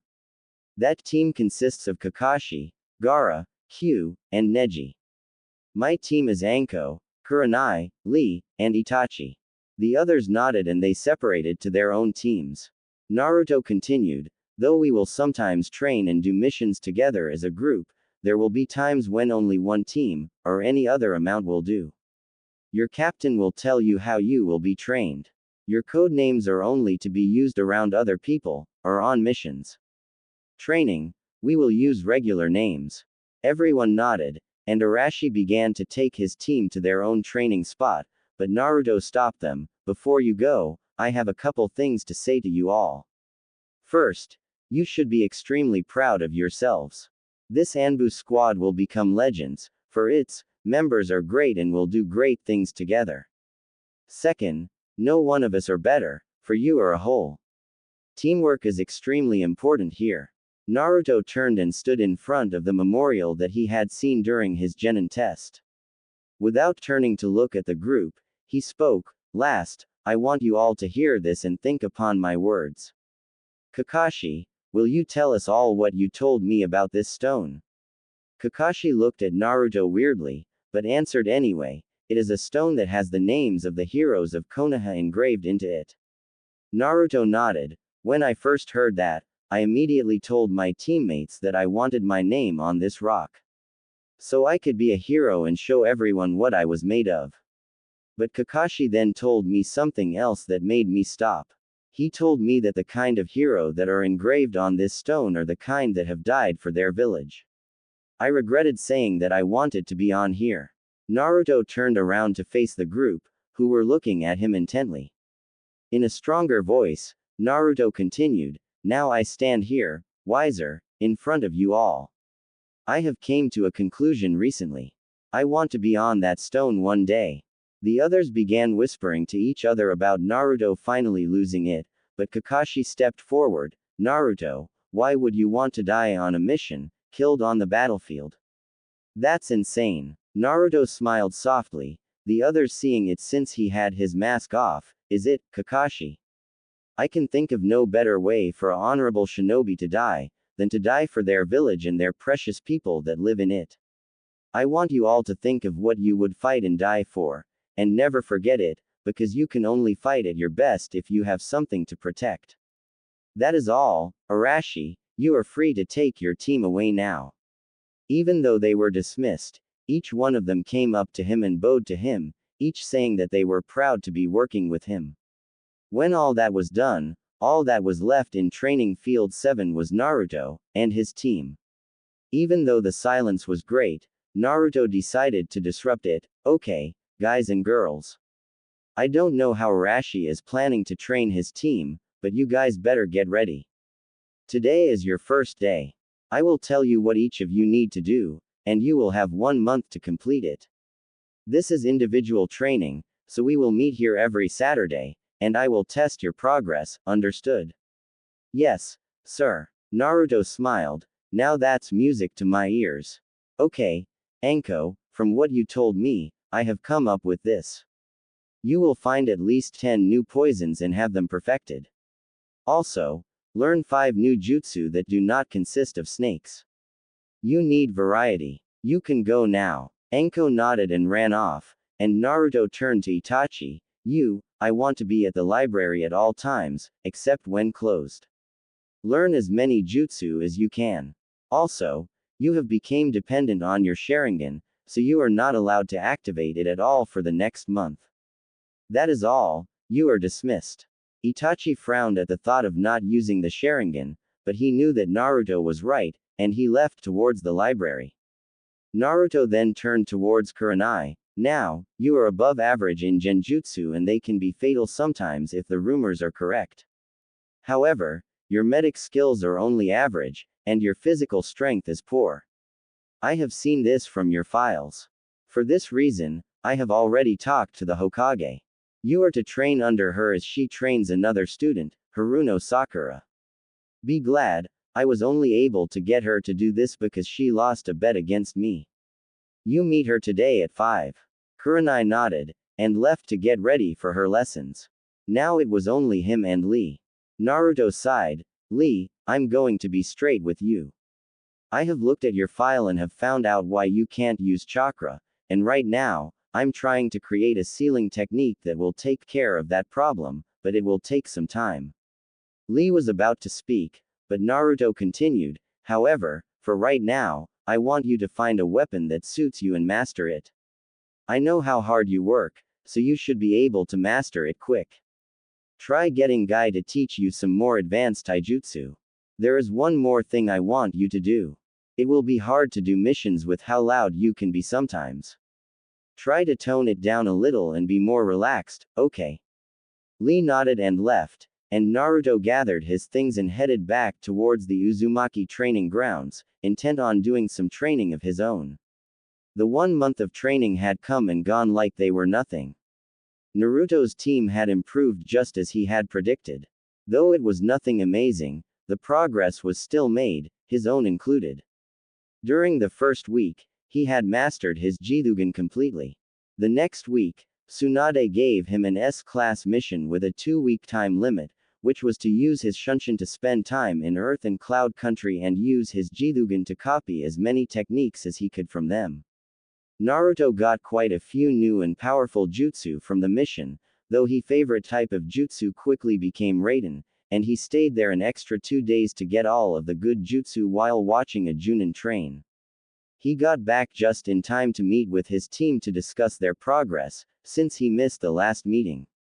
Apart from that, the rest of the month was spent in the Hokage library with Jiraiya, where they researched and invented new sealing techniques. Right before the last day, Naruto got an idea and rushed to the tailor, having him make him 2 coats for each member of his team. The coats that Naruto had made were different for each person, but it still had basically the same format. Anko learned some earth jutsu, which she seemed to enjoy a lot, since the pain it inflicted was just like her personality. Often, she combined them with her snake jutsu, which allowed them to travel easily underground. The other element jutsu just wouldn't work with her. Her curse seal was still there, and she could now use it without any ill effects now that Orochimaru was dead. Her poisons were extremely deadly, and she had even coated her sword with a paralyzing poison. The coat that Naruto had given her was like his, in that it was black and long, but had the kanji for Mamba on the back in purple, whereas Naruto had the kanji for Kyuubi in red. Where Naruto had red fire on the bottom, Anko had purple snake heads, and looked like they were slithering up the jacket. The sleeves were made long and spread out at the hands, so she could still use her Senei Jishu jutsu. Itachi learned many new jutsu, and was more familiar with them than his other jutsu since he had to actually practice them to perfect them. He learned many other things than jutsu in the library, like different field operations and battle tactics that he hadn't known. By the end of the month, he was happy to be able to use the Sharingan again. The coat Naruto had gotten him was a dark red, but didn't have any kanji. In its place, there was the black outline of a weasel head, and it had the Mangekyu for eyes. Black fire was at the bottom like Naruto's, and it symbolized Itachi's technique, Amaterasu, his black fire that could burn through anything. Kurenai made amazing progress with Tsunade, along with Sakura, who kept asking where Naruto and Kakashi have been. Kurenai had learned many advanced healing techniques, and she also learned to use chakra-enhanced punches and kicks to make her strength rise. She had also learned to remove poisons, to Naruto's relief, since accidents were prone to happen with the dangerous Anko around. The coat that Naruto had given her was white, with the kanji for star on the back. There was nothing on the bottom, since Naruto could think of nothing to put. Lee had improved the most. He mastered his weapon style with the help of Guy, and his weapon of choice were a pair of gloves what had small spikes on his large knuckles. After that, Naruto had came to him with a new sealing technique that he had made, with the help of Jiraiya and Arashi. The seal made it possible for him to use chakra. After 2 days in the hospital, Lee went on to learn chakra control from Guy, as well as a few jutsu that would work well with his taijutsu. Lee still focused on taijutsu, since he was still a master of it. To Naruto's advice, Lee mellowed out his voice, but still had his stamina to express his attitude. His calm voice made many other ninja come to Naruto's house one day and thank him for the change. Surprisingly, Tenten and Neji were the most gracious. Guy cried. The coat that Naruto had gotten him was a dark green like his old uniform he used before him and his team started to wear Anbu uniforms. On the back, in orange, was the kanji for beast. The second month trained the two teams' teamwork to where each know what who was going to do what in different situations. It had taken a while, but they all got used to being able to complement each other's style. They went over different battle situations where both teams may be involved, or any pair may be in, like Kakashi and Lee in a pair and getting ambushed, or both teams combined and what each would do if the village was attacked. Soon, they were all friends with each other, and often went out to eat, or went out to a ninja-friendly bar and drank in celebration, like for Neji's birthday. It was there that they all found out that Lee should never drink. Now, when they went to the bar, they would give Lee a juice and tell him it was beer so he wouldn't feel left out. They laughed as he often claimed that he was smashed. To add to their horror, they had also found out that Gaara became extremely cheerful when drunk. It was weird to see him jumping around with a huge smile and talking loudly. It kinda reminded them of the way that Naruto used to be, and the blonde had to constantly tell them that he had never drank before. Sakura was walking towards Naruto's house, Ino by her side.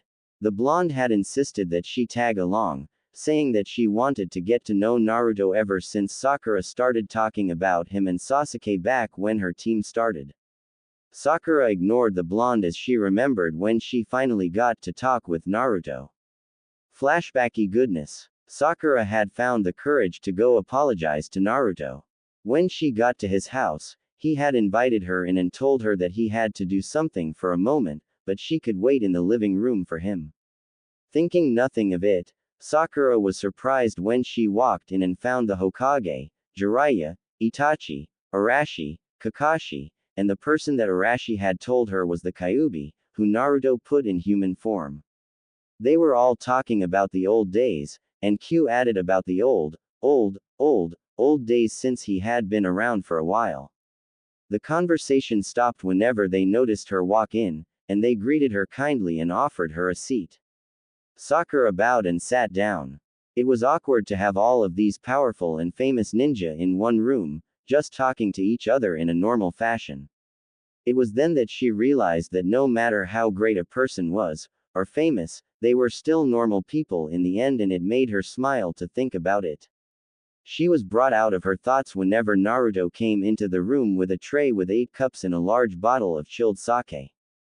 He poured everyone a cup, Sakura as well, after she had promised not to tell anyone that he let her drink. Not mentioning that he was underage as well, she greedily accepted the cup and tried not to act giddy to have this drink that she always wanted to try. Thank you. Naruto gave her a small smile and took a seat.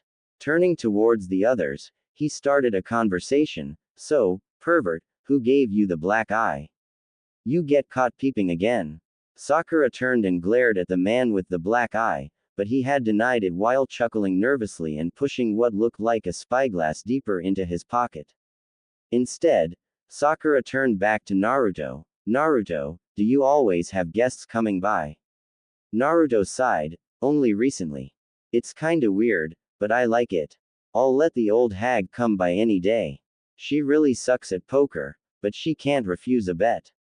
Sakura figured that he meant the Hokage, and was shocked that Naruto would call her that. So, she did nothing as Tsunade yelled and slammed a fist into the boy's skull.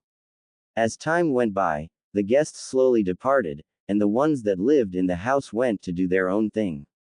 Then, it was just Sakura and Naruto. Figuring that it was time for her to go as well, she got up. Naruto, I wanted to come by and apologize to you for everything that I've said and done. You've been very kind to me today, even though I don't deserve it. Naruto gave her a small smile. No problem.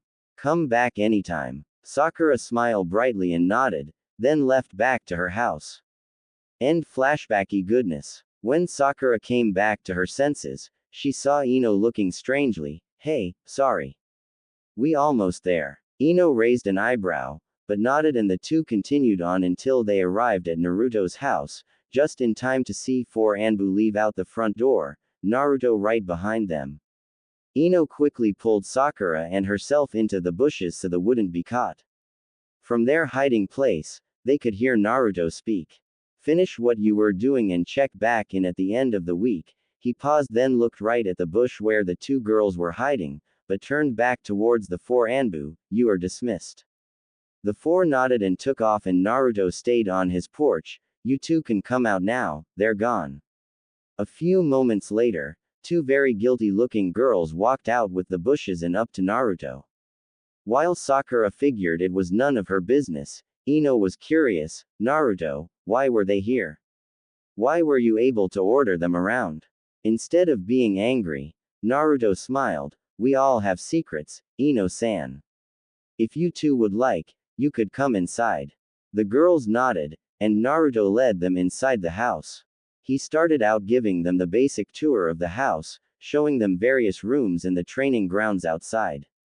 When he led them back into the house, he went to the last room that he had not shown them. Before he opened the door, he told them, this is the library. When the 2 girls walked inside, their jaws hit the floor. There were giant stacks of scrolls all around the room on shelves. As they looked around, they noticed that there were jutsu scrolls, history scrolls, mathematics scrolls, and much more. Sakura noticed that there were 5 seals on different parts of the walls. Walking up to touch one, Sakura turned to Naruto. What are these seals? Naruto and Ino walked up, and the boy smiled. Those are blood seals. One for myself, one for my father, one for Itachi, one for Jiraiya, and one for Q. They open up our personal libraries. Personal libraries? Ino asked. Naruto nodded, and used his sharp fingernails to cut the palm of his hand and wiped it over his seal. The wall slid over, and inside was another room full of books and tables, as well as a few chairs. Ushering them inside, he explained as they looked around. See, each ninja has different skills and draws them from different places. Instead of getting them all mixed, I devised this was so each of the people that live here or stay here to have their own personal study. It's a place where we can put things in that go around our abilities. Another reason for this is that there may be some things about us that we might want to keep hidden from other people to give us an advantage. The girls understood and nodded. Walking around, they found various different scrolls on Raiden Jutsu. Ino raised an eyebrow. Naruto, where did you get these lightning techniques? These are supposed to only be in Hidden Cloud. Naruto nodded. I went there recently by orders of the Hokage to copy as many juts as I could. When I got home, I just wrote them down. Ino was impressed, but she hid the fact that the Hokage actually told him to steal jutsu. Sakura looked at the table and saw some sealing techniques with what looked like Naruto's notes written on a pad next to them. Since when were you a sealing expert? Not only can you do them, but also understand them enough to break them down and reconstruct them. Only top experts can do that. Naruto smiled and scratched the back of his head. Well, I was studying them a few months ago to help out a friend. After that, I just never stopped. They're really fascinating. My father knows a whole lot about them, and Jiraiya-sensei knows how to stop or get rid of them. They teach me a few here and there, but most of them I get from these scrolls, or I just make them myself. Ino's eyes lit up, like those seals on your arms that you used to defeat Hyuga Neji. That giant frog came from a seal, right? Naruto nodded. A friend of mine made those for me. My left arm can summon Gamabunta, but I had to sign the summoning contract first. My other arm used to have a summoning seal on it, but it disappeared whenever the summon disappeared. I was actually going to make me another one before you two showed up. Would you like to help me make it? Both girls vigorously nodded, and Naruto went to his room to get the things he needed for the seal. He came back a few minutes later with a needle, some ink, and his sword. He sat down in a chair and took off his jacket and shirt, leaving on his red muscle shirt and two blushing girl. Okay, Naruto began, I'm going to seal my sword into a tattoo in my arm. Since I'm right-handed, I can't do the seal myself very well. I need one of you to do it. Ino immediately volunteered and Sakura glared at her, but sighed in defeat. When Naruto turned around to get the design for Ino to use, Sakura's eyes went wide, and Ino turned to see what she was looking at, then her jaw dropped. On Naruto's left arm was the tattoo of Anbu, in black ink with red around the outline. Both girls knew that a pure black Anbu tattoo meant that the person was of the organization, but when it was outlined in red, it signified an Anbu captain. Not true by the way, just an added part of my FIC. Also, Kakashi had his red tattooed over in black since he's just regular Anbu now. Naruto turned back around with the design in hand but stopped when he saw the looks on their faces. Following their gazes, Naruto felt the need to slap his forehead repeatedly. Look, it. Ino interrupted him, it's okay. We don't care and we won't tell anyone. Right, Sakura. Sakura nodded, and Naruto let out a sigh of relief. He sat down and showed Ino how to make the tattoo as Sakura watched for a little while, then got some scrolls and sat down to read them with Naruto's permission. It was about 4 hours later whenever Ino was done. She was amazed that the cuts from the tattoo healed almost instantly. Sakura had finished the last scroll about 10 minutes before that, and the girls were now watching as Naruto went through the seals to make the weapon summon sink into his arm. In awe, they saw the giant sword that Naruto had received from Zabuza raise from the table, align its handle in Naruto's palm, then slowly sink into the tattoo until nothing was left. Panting slightly, Naruto flashed them a silly grin, to which they slightly blushed. They sat and talked for a while, mostly about how the Genin teams were doing, and about how Sakura had taken Shikamaru's place on Team 10. Then they talked about how Sakura's training was with Tsunade, along with Kurenai's. The girls both noticed how attentive Naruto was about that. Naruto ended up telling them about his bloodline limit and what it did. He also told them what it was like to be around Sasuke's brother, Jiraiya and Tsunade, and the Yondaime. Naruto told Ino about him being Yondaime's son, and she took it pretty well. Ino and Sakura told Naruto that they both recovered from Sasuke abandoning Konoha and both had gotten over their crushes on the Uchiha. Looking at the clock, Sakura realized that she was late for dinner. In a surprise move, before she ran out, she gave Naruto a kiss on the cheek and told him to stay safe on his mission. Giving out a goodbye to both of them, Sakura ran out of the room. Naruto and Ino were both shocked by what Sakura did, but soon fell out of it and began talking again. Ino usually didn't go back home until midnight, since she often trained out at night. Eventually, Itachi, Kyu, and Arashi came in and Naruto introduced Ino to them. It was getting quite late and Naruto walked her out. Ino looked to her side and frowned. Naruto, you're not such a bad guy. Why does everyone hate you?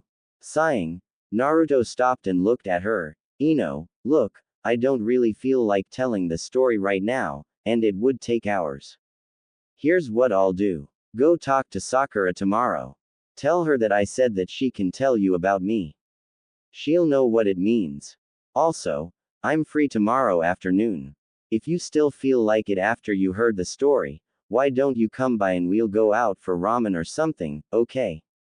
At the thought, Ino nodded happily and gave him a goodbye kiss on the cheek that Sakura didn't kiss. She rushed out into the street to make her way back home. Naruto stood dazed for a couple seconds, then went towards his room to read his Ika Ika Paradise book with a foxy grin on his face. The next day, Ino was excited the entire day during practice. Sakura and Choji kept asking her what she was so happy about, but Ino would just tell them it was nothing, but would shoot Sakura looks every now and then. Soon, the training for the day was over, and they were walking back home. Choji's house was closest, and soon it was just Ino and Sakura. Out of nowhere, Ino turned to Sakura, "Tell me about Naruto." Sakura stopped dead in her tracks. "What?" Ino growled impatiently. "Naruto said that you knew his secret and that it was okay for you to tell me." Sakura looked around at the people, then leaned closer to Ino. "Let's go somewhere more private." Shortly after, they were in Sakura's room, and Sakura was telling the entire story.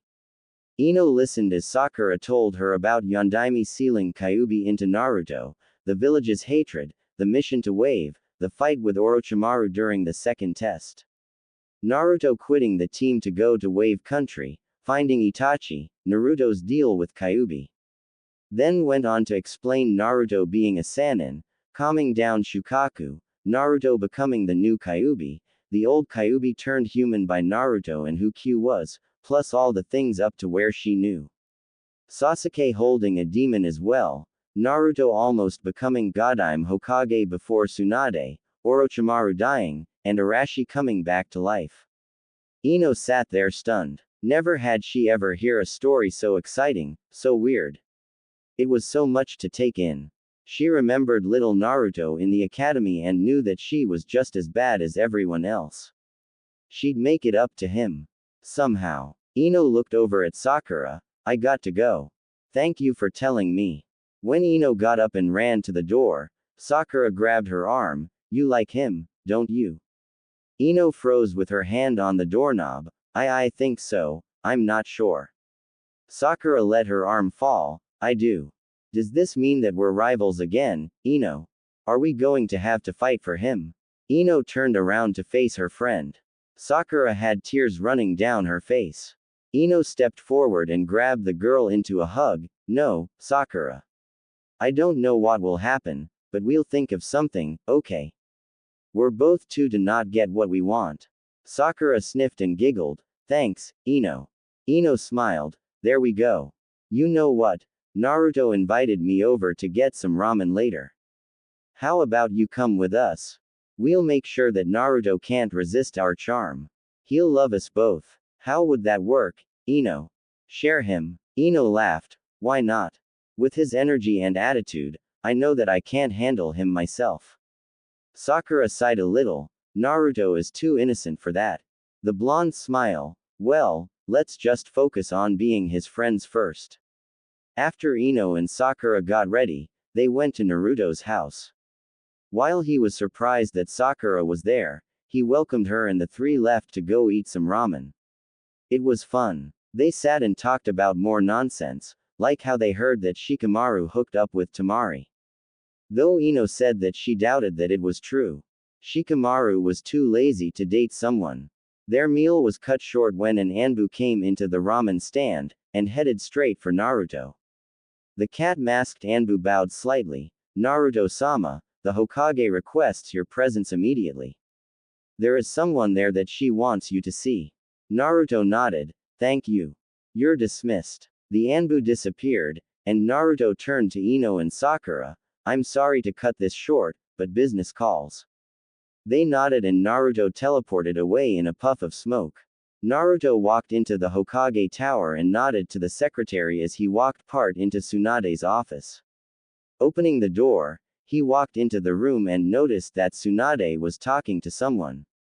When he looked over at the person he froze, Yugito. Tsunade and the blonde girl turned to face him. Tsunade smiled. "Ah, Naruto nice to see you. Do you know this girl? She said that she knew you." Naruto nodded as he stared at the girl. "I met her while I was in Hidden Cloud. She's Yugito, the two-tailed Jinchuriki." End chapter. You won't know Yugito unless you've been reading the manga up to chapter 313, which was released today. Review. The Naruto Rants, which is basically where I point out certain things that irk me about some fan fiction, and they speak about fan fiction in general and will not be aimed at any specific fiction. If you're the type to get offended easily, then don't read past this point. The third rant. Unexpected yaoi. For all of you yaoi lovers out there, read all of this before you start to get pissed off. To begin with, I'm an open-minded reader. I can sometimes read a yaoi fic when I feel like it, but there are certain things that piss me off. Often I start a yaoi fic that sounds good, but then fall to hell all of a sudden. Too many times have I seen this. Sasuke stepped into Naruto's apartment with all intention of getting his blonde crush to bend over. He didn't know why he liked the boy, but, without any indication to show any sign of being gay before this moment, he wanted Naruto. Walking up to the blonde, Sasuke forced a kiss on the boy. I want you, Naruto. Naruto went to kiss him again. Well, I wasn't gay before, since I made it known that I like Sakura, but today will change everything that I have ever believed in. After this, I will somehow realize that I love you, and always did, even though I never thought about you like that in any way. Either that, or you will pound me so hard, that I will have no choice but to be your boy toy for all time and thank you for basically raping me. Oh, Naruto. Oh, Sasuke. See what I mean, people? Come on. Even weird straight pairings like Naru, Shizune don't happen without a good reason. Point is, hell, do I even have to tell you what my point is? And, yes, by taking into account that over 3/4 of Naruto fan fiction is yaoi, I do realize that this will piss off almost everyone. Too bad. If you make a yaoi pairing, then at least make it realistic. I like a good yaoi fic as much as the next person. Keyword. Good.